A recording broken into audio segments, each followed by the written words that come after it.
Zeal Education Society, redefining excellence.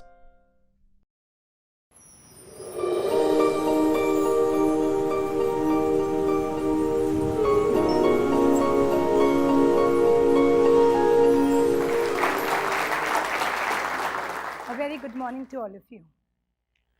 Friends, before I start, मैं आपको एक पिक्चर दिखाना चाहती हूँ. So please, may I have the picture on screen? क्या आप इस लड़की को जानते हैं? Friends, ये कोई और नहीं है, ये मैं हूँ, मिसेस शिल्पा अग्रवाल. और मैं आपको पुरानी दुनिया में ले जाऊँगी 2 डिकेड पहले, जहाँ से मैंने शुरुआत की थी. And I'm going to share some of my experiences of life that have transformed me. And I'm standing in front of you. So हम 20 साल पुराने चलते हैं. To begin with, I was born in a very, very conservative Marwadi family. We are 4 sisters and 1 brother. पापा बहुत अच्छे थे, mummy बहुत अच्छी थी. सब ने सब चीज़ सिखाया था मुझे, क्योंकि मुझे अगले घर जाना था. तो 7 साल की थी तब से रोटी सब्जी बनानी आती है, घर संभालना आता है, सब काम सिखाया था, सिलाई बुनाई से लेके सब कुछ. पढ़ाई में बहुत इंटेलिजेंट थी. I wanted to become a doctor. But the moment I did my 12th, मेरा 12th ख़त्म ही हुआ था, मेरे पापा ने मेरी शादी कर दी और कहा कि मारवाड़ी घर की बेटियां बहुत पढ़ती नहीं हैं, उनकी शादी जल्दी हो जानी चाहिए, नहीं तो लोग ताने मारते हैं कि बेटी में कुछ प्रॉब्लम है. शादी हो गई. फैमिली प्लानिंग का कोई नॉलेज नहीं था. So at the age of 19, I delivered my baby boy, Aryan. Shadi and motherhood came up with a huge responsibility in my life. And I think I was very, very immature to handle both the things. मम्मा ने शायद बड़ा नहीं होने दिया था मुझे उसके लिए. So 2-3 साल मेरी शादी के बहुत डिफ़िकल्ट रहे, बहुत यानी बहुत ज़्यादा डिफ़िकल्ट थे. मेरी मदर इन लॉ और मेरी बिल्कुल नहीं पड़ती थी. वी वर लाइक एक मयान में 2 तलवार, और वो दोनों भी तेज, तो कैसे एडजस्ट हूँ. तो ऐसी थी मेरी लाइफ. हम बहुत छोटी छोटी पेटी इश्यूज़ पे लड़ाई होती थी. Things were not good. I don't no, चीज़ें अच्छी नहीं हो रही थी, मैं चीज़ों को संभाल नहीं पा रही थी. मुझे ऐसा लग रहा था मैं बहुत inflexible type, head strong type की वुमेन थी तब. So finally one day I thought कि let's run away from it. So at the age of 22, जब मेरा बच्चा 2 साल का था, I try to commit suicide by taking a bottle of sleeping pills. मैं इतनी मतलबी हो गई थी कि मैंने मेरे बच्चे के बारे में भी नहीं सोचा था. फॉर्चुनेटली बट ऊपर वाले को मेरी ज़रूरत नहीं थी, तो 1 हफ्ते बाद उसने मुझे नया जीवन दान दिया. And I was hospitalise in a hospital for a week. During that 1 week of time, my mother and my husband, उन्होंने एक ही बात मुझे बार बार कही कि शिल्पा, मैंने तुझे इस चीज़ के लिए पैदा नहीं किया है. You are not a coward. You are not going to run away from your life. You are a fighter. You have to come back. And believe me friends, उस दिन रियलाइज़ हुआ कि शायद बहुत बड़ी गलती हो गई मुझसे. बट गलती तो हो चुकी थी. I had no choice. जब मैं हॉस्पिटल से डिस्चार्ज हो रही थी तो सब ने मुझे कहा कि तुम अलग हो जाओ, तुम मम्मी पापा के साथ मत रहो, अलग हो जाओ. बट मेरे हस्बैंड की बिल्कुल इच्छा नहीं थी कि वो अपने मम्मी पापा को छोड़ के जाए. उसे लग रहा था कि द मोमेंट मैं मम्मा पापा को छोड़ के जाऊँगा, मेरे मॉम डैड ख़त्म हो जाएंगे. आई रियलाइज्ड कि नहीं, हम छोड़ के नहीं जाएंगे. जब मैं डिस्चार्ज हुई तो मैंने कहा हम हमारे घर वापस जा रहे हैं. And I realise my mistake. And friends, आज भी हम मम्मी पापा के साथ रहते हैं, हम सब साथ में. The first lesson that I learned from this incident is that there's nothing wrong in making a mistake. There's nothing wrong. There's nothing wrong in accepting your mistake. पर हम गलती तब करते हैं जब हम कम बैक नहीं करते हैं. और मैंने वापस कम बैक किया उसके लिए. फिर मेरे हस्बैंड ने कहा कि शिल्पा घर में रहेगी तो शायद she is not meant as a housewife, थोड़ा उसे दुनियादारी की समझ होनी चाहिए. तो उसने मुझे ऑफ़र दिया, बोला कि why don't you join a furniture industry. मुझे एक बार लग रहा था एक 12th पास एक इंडस्ट्री संभालेगी, was too much. But I had no choice, और मुझे कुछ आता भी नहीं था. तो मैंने कहा नहीं, it's an opportunity, let me give a try. तो मैंने कहा ठीक है, मैं ज्वाइन कर लेती हूँ. मैं सुबह से घर का सारा काम करती थी, आर्यन को स्कूल भेजना, खाना बनाना, फिर वो वापस से स्कूल आता था, वो 2 साल का था तब, उसको खाना वाना खिला के सुलाना, सोता था, उसके बाद में जाती थी और उसके उठने के पहले आ जाती थी, क्योंकि मैं अच्छी माँ बनना चाहती थी और मैं घर का हर काम करना चाहती थी। So this is how I started my entrepreneurial journey. Friends, first day of my industry, आप सोचेंगे क्या हुआ मेरे साथ।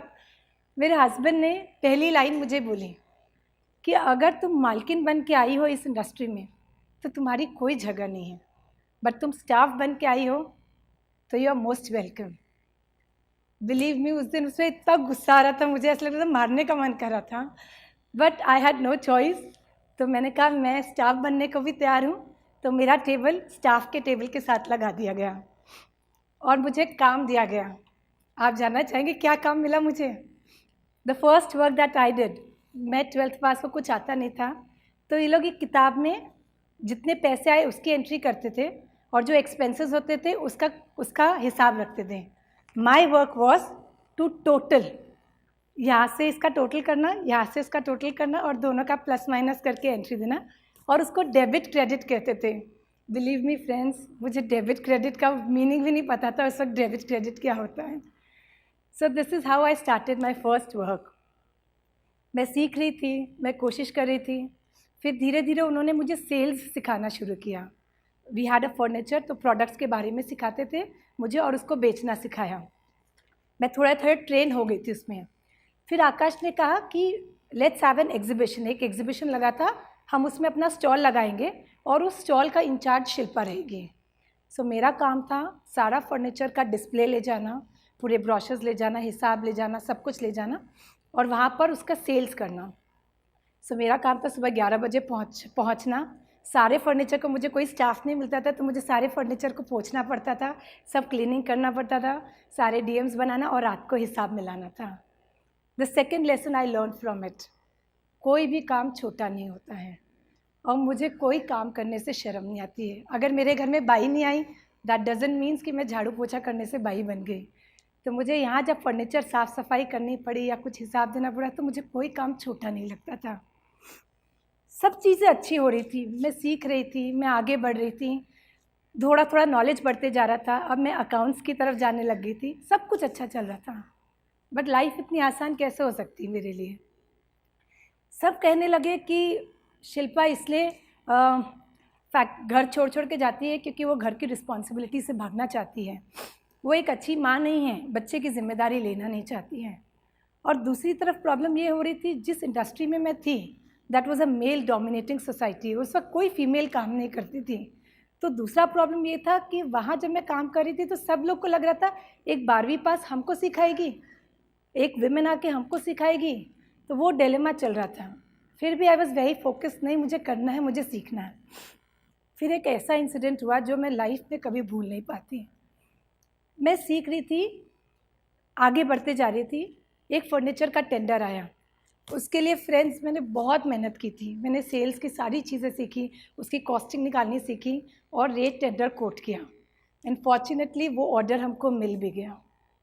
बट फ्रेंड्स, मार्केट में ये रूमर फैलने लगा कि शिल्पा को ये ऑर्डर इसलिए मिला है क्योंकि she is using unethical means, वो पल्लू गिरा के काम करती है अपना। बहुत रोई थी मैं, 3 रात तक मैं रोई थी and I decided I quit. मैं काम नहीं करूँगी because I just couldn't stand it anybody talking about my character. मैंने सोच लिया था मैं सब छोड़ दूँगी, मैं कुछ नहीं करूँगी और मैं वापस हाउसवाइफ बन जाऊँगी। 3 रात रोते रोते फाइनली 4th डे आकाश मेरे पास हंसते हुए आता है और वो मुझे बोलता है और बहुत हंस रहा है मुझे देखकर। मुझे इतनी गुस्सा आ रही कि मैं इतना रो रही हूँ, I am going through that difficult times और तुम हंस रहे हो। तो आकाश आके मुझे एक ही लाइन बोलता है कि शिल्पा, पूरी दुनिया ऐसे लोगों से ही भरी हुई है और तुम्हारी लाइफ का रिमोट कंट्रोल उनके हाथों में दे रही हो। जब वो चाहे वो स्विच ऑन करे और जब वो चाहे स्विच ऑफ करे।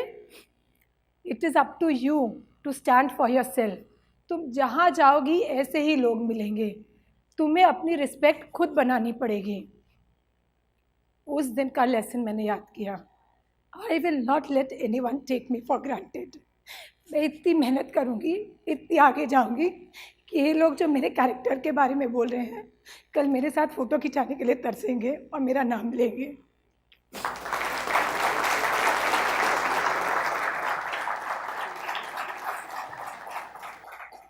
जब उसने मैं उस दिन से ट्रांसफॉर्म होना शुरू की। जब उसने मेरा ट्रांसफॉर्मेशन देखा, उसने मुझे और एक्सपोजर देने की कोशिश की। मैंने कम से कम 500 से 1000 वर्कशॉप्स अटेंड किए थे, हर चीज़ें में, related to sales, marketing, anything. Believe me friends, कई बार वर्कशॉप्स मुझे बाउंस हो जाते हैं, मुझे कुछ समझ में नहीं आता। एक वर्कशॉप अटेंड किया था मैंने, वेंचर कैपिटलिस्ट और एंजल ब्रोकिंग, उसका ए भी नहीं आता था मुझे। और वो सब मेरा चेहरा देखता था, बोलता तुझे समझ नहीं आया? मैंने कहा नहीं, मुझे समझ नहीं आया। तो बोले कोई बात नहीं, वो मुझे ब्रीफ में सारी चीज़ें समझा देता था। बोले अगली बार फिर अटेंड करेगी तो तुझे समझ में आने लगेगा। तो this is how I started getting exposure. और उसने मुझे एक्सपोजर देने के लिए चाइना लेके गया। फर्नीचर इंडस्ट्री में तब चाइना का माल बहुत आने लगा था। तो आकाश बोला चल तुझे चाइना लेके चलता हूँ, वहाँ पर पूरी नई industry I. That was the turning point in my life. मैंने चाइना जाके देखा, उसके बाद विमेन होने का मुझे गुरूर होने लग गया। मैं जब वहाँ गई, वहाँ head of the family was a women, और वहाँ हर औरत हर वो काम करती है जो हम इंडियन विमेन सोच भी नहीं सकते हैं। मैंने ठेले उठाते देखा, मैंने लोड करते हुए देखा, मैंने टीटी देखा, मैंने हर तरह का काम करते हुए सिर्फ वहाँ विमेन को देखा, मेन को देखा ही नहीं। तो मेरी लर्निंग ये रही कि मेरा जो मिथ था, जैसे हमारे इंडियन कल्चर में सिखाते हैं कि ये काम लेडीज़ नहीं कर सकती, ये काम जेंट्स के लिए क्या, वो मिथ, वो फियर मेरे दिमाग से हट गया। मुझे लगा औरतें हर वो काम कर सकती है। और उस दिन के बाद मैंने हर वो काम सीखा जो मैं सपने में भी नहीं सोच सकती। उसका एक एग्जाम्पल देना चाहूँगी। हम लोग अलमारियाँ बनाते हैं, स्टील की अलमारी, 50 किलो की एक अलमारी रहती है हमारी। एक दिन हमको ट्रक लोड करनी थी जिसमें 14 अलमारी डालनी है हमको, और हमारे पास मेल स्टाफ नहीं था, सिर्फ एक मेल स्टाफ था और हम 3 फीमेल स्टाफ थे। रात होते जा रही थी और हेल्पर्स आए नहीं थे लोड करने के लिए। तो मैं जोश में थी और मैंने सब स्टाफ से बात किया, हम लोग अलमारी भर सकते हैं। स्टार्टिंग में लोग हेजिटेंट थे, फिर बोले नहीं ठीक है हम मिलके। बिलीव मी फ्रेंड्स, हम 3 फीमेल और 1 मेल ने पूरी 14 अलमारियों की गाड़ी की लोड की और उसको रवाना किया। उस दिन से वो डर निकल गया कि मैं कोई काम नहीं कर सकती, कोई भी ऐसा काम नहीं है जो मैं नहीं कर सकती। और फ्रेंड्स, उसके बाद मैंने हर वो चीज़ें सीखी। आज ये 12th पास लड़की आज आपके सामने है, जीएसटी भी देखती है, मुझे म्यूचुअल फ़ंड भी समझ में आने लग गया है, मुझे इनकम टैक्स समझ में आने लग गया है, मैंने सारी मशीनें चलाई है। मुझे इंजीनियरिंग ड्राइंग नहीं आती थी, जो फर्नीचर में ड्राइंग करते मुझे वो नहीं आती थी, मैंने वो सीखा। आज मैं पूरे रूम के ड्रॉ करके बताना मैं वो ड्रॉ कर सकती हूँ। सो फ्रेंड्स, ये मेरी एंटरप्रेन्योरल जर्नी की बात हुई। अब मैं ले चलती हूँ आपको मिसेस यूनिवर्स वाली जर्नी में, जो मेरे लाइफ की पैरेलल स्टोरी है। आप ये पिक्चर देख रहे होंगे, मैं ऐसी थी। मिसेस यूनिवर्स बहुत दूर दूर तक नहीं था। मेरे पापा ने कभी मुझे छोटे कपड़े पहनने नहीं दिए, मुझे मेकअप नहीं आता था, मैंने कभी आईब्रोज नहीं बनाई थी, हील्स तो मैंने कभी भी नहीं पहनी थी। मुझे लोग सब बहन जी और गावठी करके बुलाते थे क्योंकि मैं ऐसी दिखती थी और मैं इतनी मोटी थी 3 टाइम्स। सो 2003-4 में आकाश ने मेरा फॉर्म भरा मिसेस नागपुर के लिए, तब मैं ऐसी ही मोटी थी। मैंने मिसेस नागपुर जीता। फिर मुझे लगा कि नहीं आगे चलना चाहिए, तो 2005 में ग्लैड्रैक्स के लिए तैयार किया। ग्लैड्रैक्स में मेरा कोई सिलेक्शन हुआ नहीं, मुझे फर्स्ट राउंड में रिजेक्ट कर दिया गया। सो सोचा ये अपने बस का रोग नहीं है, शायद तुक्के में मिसेस नागपुर बन गई हूँ तो ये मेरे बस का रोग नहीं है, तो मैंने उसको छोड़ दिया, मेरी इंडस्ट्री में ध्यान देने लग गई। फिर 2013 में आकाश ने अपने फ्रेंड की वाइफ को मिसेस इंडिया में पार्टिसिपेट करते देखा। उसने मुझे बिना बताए मेरा फॉर्म भर दिया और आके बोलता है कि तेरा सिलेक्शन हो गया। उसने बोला मन तो करा तो उसका गला दबा दूँ, मिसेस इंडिया जाना है मुझे, इतनी मोटी माटी में कैसे जाऊँगी। और मेरे पास बहुत शॉर्ट टाइम था and I have that fear कि now I have to compete with girls from Mumbai, Delhi, जो दिखने में इतनी सुंदर रहती है, मतलब it's like they are so good. और फिर वहाँ के जो पार्टिसिपेंट्स थे they were from army background, navy background, तो they have got that poise, that glamour in them. एक बहन जी कि इसमें कहाँ से आएगा आप सोचो। तो मुझे बहुत डर लग रहा था, इतना गुस्सा आ रहा था मुझे कि उसने भर दिया फॉर्म और सिलेक्शन हो गया, मैं क्या करूं। बट फ्रेंड्स, एक चीज़ है कि या तो मैं नहीं करती हूँ, और जब मैं करती हूँ तो मैं मेरा 100% देती हूँ उसमें। अब जब सिलेक्शन हो गया था, मुझे नहीं पता मेरे साथ क्या हुआ। मुझे मेरे जिम इंस्ट्रक्टर ने कहा कि अगर आपको वेट लूज़ करना है तो आपको प्रोटीन डाइट में जाना पड़ेगा। एंड फ्रेंड्स, 15 दिन के लिए मैंने एग्स खाए। I am a pure vegetarian. I don't know मेरे साथ क्या हुआ, but I ate eggs why, वो भी 6 एग्स अ डे, जो मैं कभी ना खाऊं। मुझे पता नहीं कहाँ से मेरे अंदर से वो जोश आ गया था, स्टैमिना आ गया था, and I started eating eggs. फिर मैंने हील्स पे चलने की प्रैक्टिस की, और कई बार ऐसा होता था मैं कस्टमर से बात कर रही हूँ एंड इमीडिएटली मैं वो पोस्ट पे आ जाती थी, ना, I realise I am talking to a customer, तो मैं वापस नॉर्मल में आती थी, नहीं कि मुझे। सो इस तरीके से, और उस वक्त कोई गूगल ये सब चीज़ें नहीं थी, और नहीं, गूगल था। और उस वक्त मैंने एक जन से बोला था कि आप मुझे ट्रेनिंग दे दोगे क्या। दे सेड 1 लाख रुपए लगेंगे। मैंने कहा कोई अफोर्ड नहीं कर सकता भैया, अपने को खुद ही करना पड़ेगा। मैंने FTV के चैनल्स देखे पूरे यूट्यूब में, और प्रैक्टिस किया, वॉक की प्रैक्टिस किया। मुझे पता है मेकअप करना नहीं आता था, बट आज का मेकअप मैंने किया है। अच्छी दिख रही हूँ ना? आज मुझे मेकअप करना नहीं आता था। मैंने लाइनर लगाना सीखा, पूरा मेकअप करना सीखा, और फिर मैं मिसेस इंडिया के लिए पार्टिसिपेट की। मैंने मिसेस इंडिया जीता, फिर मिसेस यूनिवर्स लवली जीता, और आज आपके सामने हूँ। I am presenting, and I wanted to share one more story. 2 साल पहले की बात है, मैराथन का एक ड्राइव चल रहा था, बहुत ड्राइव था, जहाँ देखो लोग रनिंग कर रहे थे। मुझे बहुत इच्छा थी कि मैं रनिंग करूँ, बट मैं इतनी मोटी थी कि मैं सपने में नहीं सोच सकती थी कि मैं रनिंग कर सकूँ। तो मेरा बेटा क्रॉस कंट्री करता था, वो 3000 मीटर की रेस, 4000 मीटर की रेस करता था। तो मुझे लगता था मेरा हस्बैंड तो वॉक भी नहीं करता, वो तो जिम इंस्ट्रक्टर है, और वो रनिंग करता है, यानी मेरा खून है, यानी मैं भी रन कर सकती हूँ। And then I started running, और मैंने भागना शुरू किया। फर्स्ट डे फ्रेंड्स, यहाँ से शायद ये सीढ़ी तक ही भाग पाई थी, और उसके बाद आई गिव अप, मेरे से नहीं होगा, वॉक किया। नेक्स्ट डे अगेन ट्राइड, 10 दिन, 15 दिन, 20 दिन, भागना शुरू किया। 3 महीने लगे फ्रेंड्स, अब मैं 1.5 घंटा नॉन स्टॉप बिना रुके भाग सकती हूँ। और मैंने 2-3 ड्रीम रन्स भी जीते हैं 10.5 किलोमीटर्स के लिए। मैं ये इंसिडेंट इसलिए शेयर करना चाहती हूँ कि age has nothing to do with it. जब मैं मोटी हुई या मैंने भागना शुरू किया, एज का कोई रोल नहीं रहता है, ये सब यहाँ रहता है। If you think you can, you can. If you think you can't, you can never. और अभी एक इंसिडेंट और है, मुझसे हेड स्टैंड नहीं होता है हाथों में, बिकॉज मेरे शोल्डर्स वीक हैं। 6 महीने से प्रैक्टिस चालू है, अब मैं सपोर्ट के साथ हैंड स्टैंड कर पाती हूँ, बिना सपोर्ट के नहीं। सर बोलते 3 महीने और लगेंगे, आप बिना सपोर्ट के आप कर लोगे। It's only about your passion, your discipline, your Perseverance. आप दुनिया की कोई भी चीज़ जीत सकते हैं। अगर मेरे जैसी लड़की जो 12th पास होकर, जो गंवार होके ये सब चीज़ कर सकती है, तो आप सब तो बहुत बेटर पोजीशन में हैं। अगर आपने अपनी सोच बना ली कि मुझे ये करना है, तो हर कोई कर सकता है। अगर मैंने कर दिया है तो सब कुछ कर सकते हैं। Just believe in your self और कर गुजरो, और अपना 100% कर दो।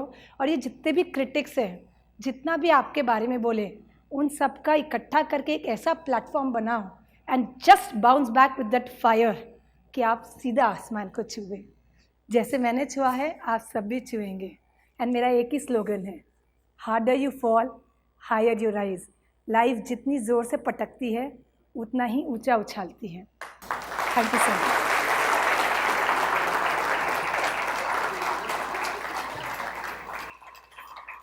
मैं एक चीज़ और सिर्फ बताना चाहूँगी, क्योंकि यहाँ मेल पार्टिसिपेंट्स बहुत सारे हैं। फ्रेंड्स, मैं मेरे हस्बैंड के बारे में बताना चाहूँगी। जिस ट्रबल से मैं गुज़र रही थी, उससे ज़्यादा ट्रॉमा से वो भी मेरे साथ गुज़र रहा था। लोग उसको बोलने लगे थे, जैसे जैसे मैं प्रोग्रेस कर रही थी, लोग उसको बोलते थे कि तू तो अपनी बीवी की कमाई खाता है। पब्लिकली उसके लिए बात करते थे, तेरे को कमाने की क्या चिंता है, तू चूड़ी पहन के बैठ जा, जा तेरी बीवी से परमिशन ले ले। बट फ्रेंड्स बिलीव मी, उसने मुझे आके कभी ये नहीं कहा कि शिल्पा तू काम मत कर। मैं बल्कि जब पब्लिकली बोलते थे मुझे गुस्सा आता था, मैंने उनको कहा तुम जवाब क्यों नहीं देते हो? बोले जवाब नहीं, it is just their jealousy, it is just their insecurity. उनका काम है बोलने का। वो हंस के स्माइल करके टाल देता था। वो बोलता था समय आने पे सब कुछ हो जाएगा, तो कुछ बोल मत, आगे बढ़ते जा। और वो मुझे एक ही लाइन बोलता था, शिल्पा जिस दिन स्टेज पे मुझे तेरे नाम से बुलाया जाएगा वो डे मेरे लिए सबसे प्राउडेस्ट मोमेंट रहेगा। सो स्पेशल थैंक्स टू आकाश। आज इसके वजह से मेरा एग्जिस्टेंस है। अगर उसने एक बार भी बोल दिया रहता, उसका मेल ईगो कभी हर्ट नहीं हुआ, एक मारवाड़ी मेल ईगो कभी हर्ट नहीं हुआ। It is only because of him I am here and in front of you. Thank you so much.